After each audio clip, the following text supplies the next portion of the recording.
Hi, it's Marygrace Anderson, and today I bore you with a story about when I was growing up and the long summer holidays that we would have, and the activities we would do.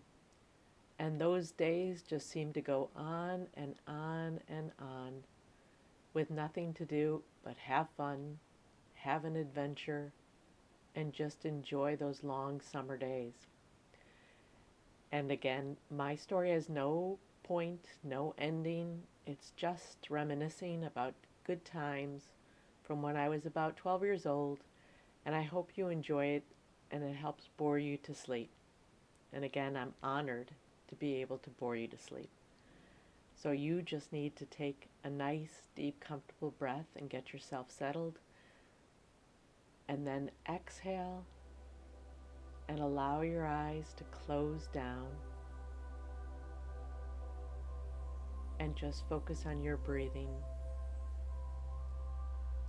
and the steady, gentle rhythm of breathing out and in, making all of the adjustments to be extra comfortable.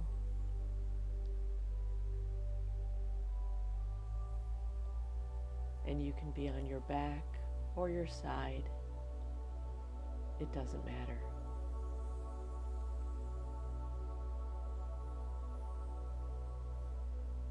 So again, taking a nice, deep, comfortable breath, and then hold it and exhale ever so slowly, noticing as you do how all of the muscles throughout your entire body release all tension, stresses, and strains away from you and into the bed, leaving you to feeling even more relaxed.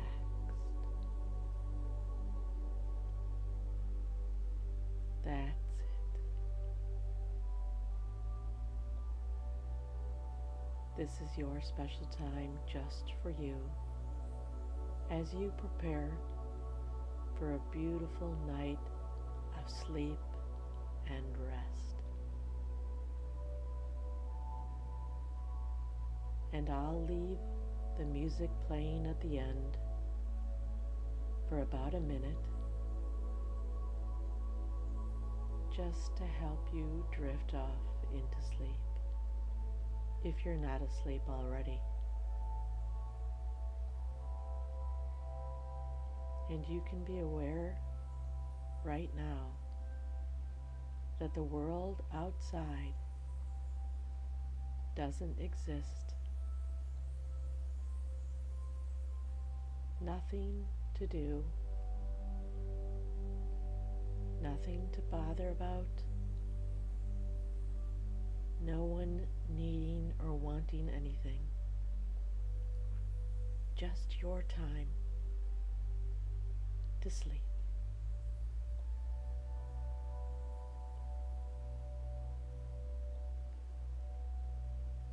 And again, take in a nice, deep, comfortable breath for me. Hold it again, and then exhale and send a wave of relaxation from the top of your head all the way down to the very tips of your toes, relaxing even further, even deeper, just drifting deeper and deeper towards sleep.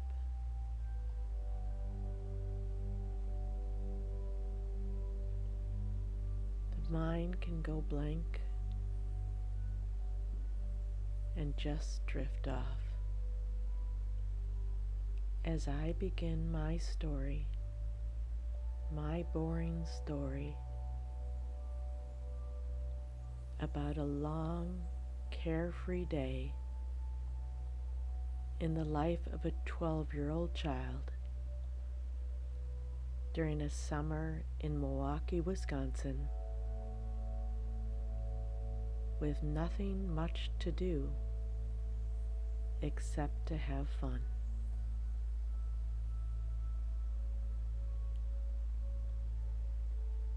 And I remember waking up in the morning sometime between maybe 7 or 8 a.m. and you could already feel the warmth of a summer's day, filling your room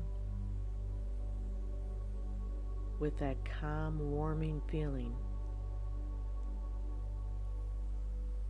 and waiting to see if you could feel a breeze coming through from Lake Michigan so that you knew it wouldn't be unbearably hot or too humid to be out in the sun.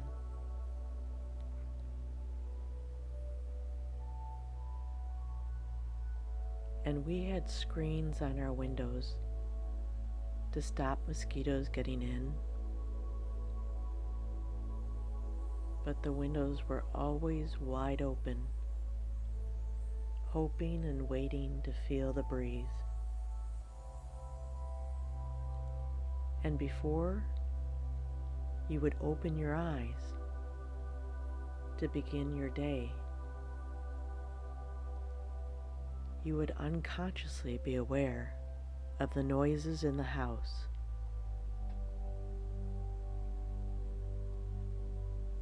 You could hear the sound of your siblings, as well as your parents downstairs, and particularly if it was a Saturday and Dad would be home, and you might hear the sound of your dog barking. Even the neighborhood sounds of people waking up or milk being delivered, cars starting.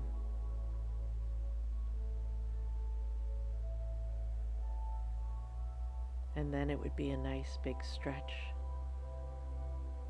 before you would get up to get dressed. And it was such a simple choice. It was always just a pair of shorts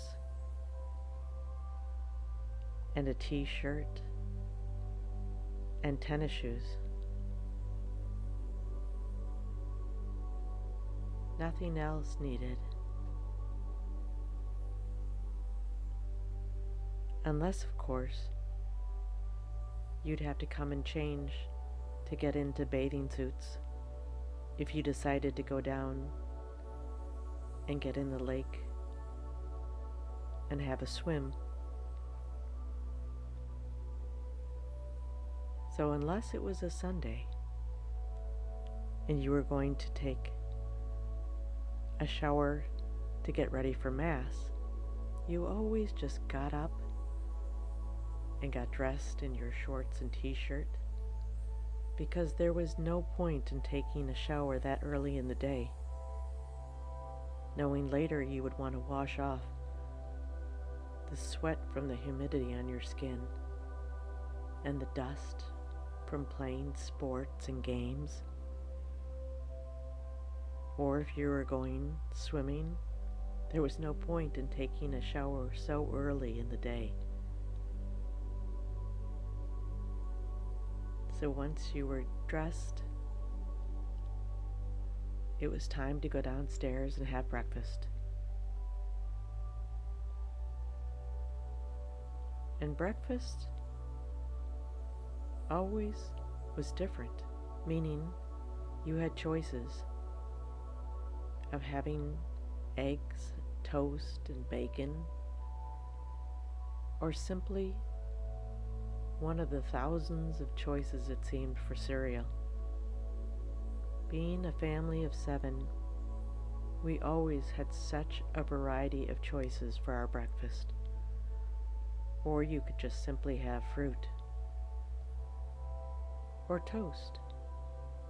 It just depended on your hunger, and again, if the day was hot, you always wanted something light.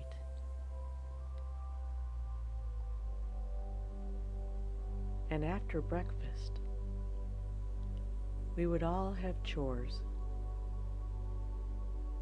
Sometimes it would just be sweeping the driveway or help Dad in the garden planting flowers,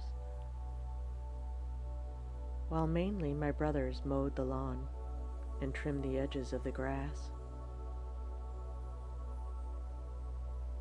It was never more than an hour, and it was a good day to start with doing something productive, and helping my parents was always enjoyable. Plus, they would give us pocket money.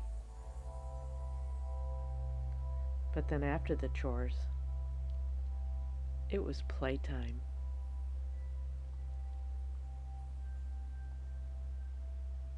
We lived across from Lake Park.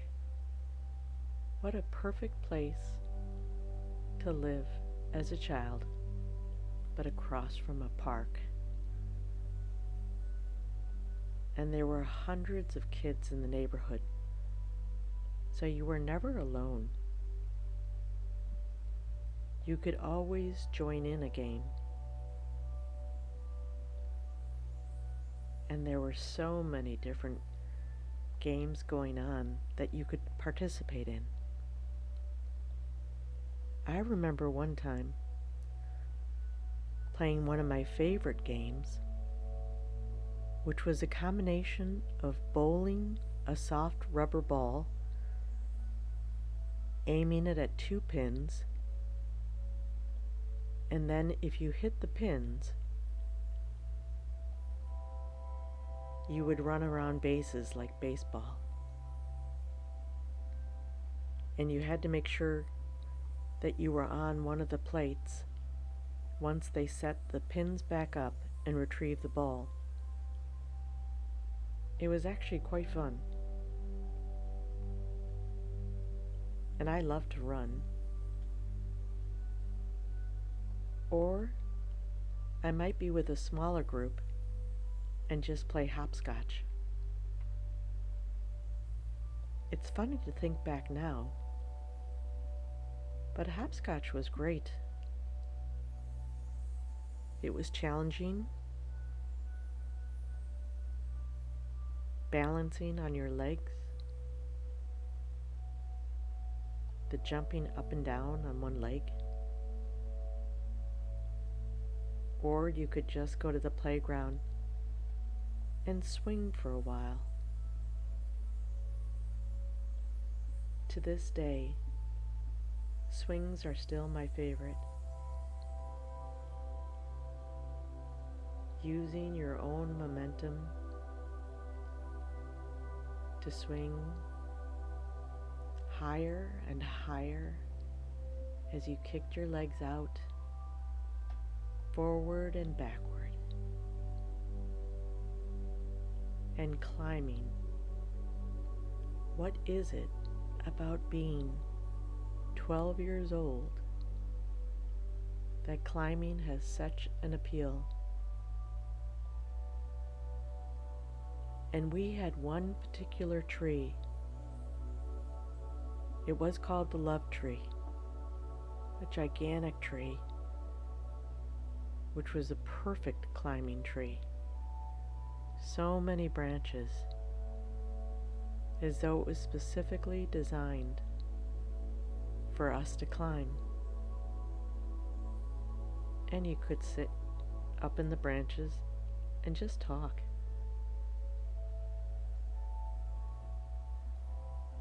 And after a few hours of playing in the park, we would go home and have lunch. Lunch was usually a sandwich, like a classic peanut butter and jelly, or if you were really hungry, you could make like a club sandwich with ham and cheese, lettuce, tomatoes, whatever you fancied. And you'd always have potato chips. And sometimes some grapes or other fruit, watermelon, oranges, bananas, apples.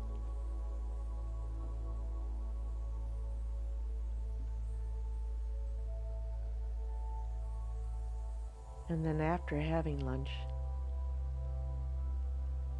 it would simply be back to playing, or maybe doing another sport.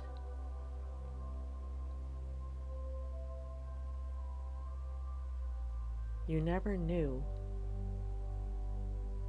what games would be happening by the time you got back to the park. Someone might have organized a baseball game, or it might be so hot by that point you would go down to the lake to go for a swim. Simple times, great memories. And after spending a few hours of playing, we would return home for dinner. And I don't ever really recall wearing a watch. But we always knew when it was time to return home. And a lot of times we would have a barbecue with hamburgers or steaks, maybe hot dogs.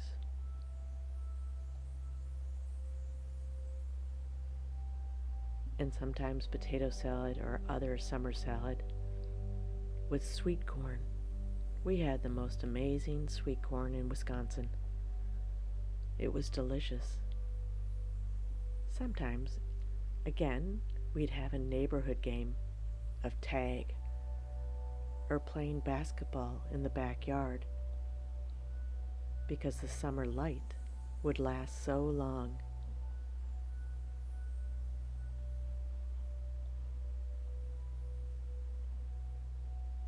And after playing, it would be a good time to go back inside for a quick shower or bath to get ready for the evening of watching movies with my mom. And after the movie, it would be time to crawl into bed. The day having seemed endless and so very long.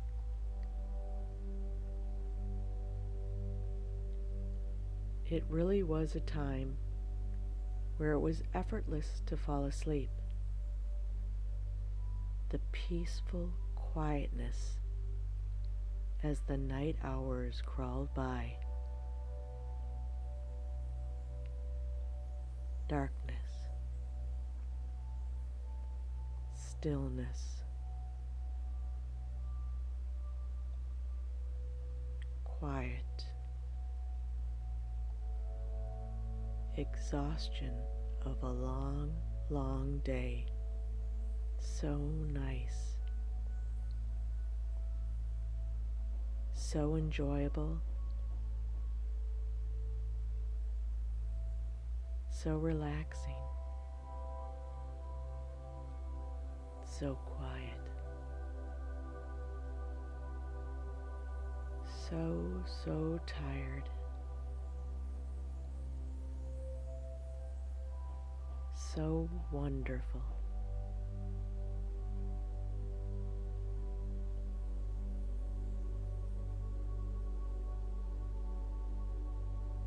Sleep well. Sweet dreams.